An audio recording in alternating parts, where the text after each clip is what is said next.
Toronto fans, and overall the fans for all over Canada. This is all bringing us together. Get him out of here. Throw him out.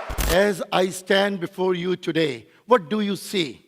Someone who would make you uncomfortable on your flight? I'd like to punch him in the face, I'll tell you. His name is Nav Bhatia, philanthropist, a celebrated citizen of Toronto, and the Raptors' #1 superfan. Okay, let's see.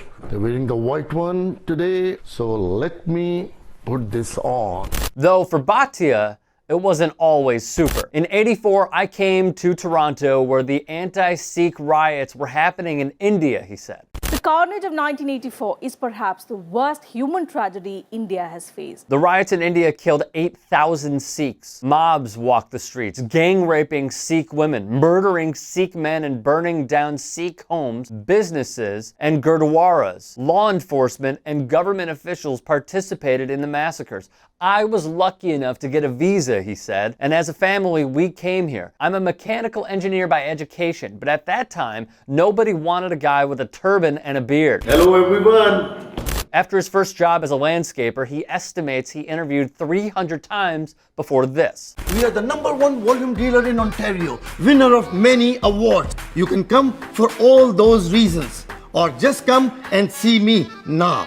In the first 3 months, Nav says he sold 127 cars, which was a record then, and it still is a record. He became manager, then GM. Today he owns that dealership along with 2 others in Ontario, though it was not easy. One day a Caucasian customer came in, took one look at me and said he wanted someone else to serve him. Even recently, a Bucks fan wrote, "Who's the more annoying Raptors fan, Drake or the fat Indian guy with the underwear on his head?" #FearTheDeer on Twitter. I don't fight insults back with insults. I always want to change the opinion of the person in a positive way. The very first day that I started there at the dealership, I was called the same names this guy put on Twitter. So what did Nav do? Invited the man and his son to join Nav for dinner and a basketball game. He bridges the gap. When I first started watching basketball in Canada in '95, there were hardly 30 brown people and only one good-looking guy with a turban there. His fight continues in Toronto. When Raptors arrived in '95, I decided to buy 2 tickets.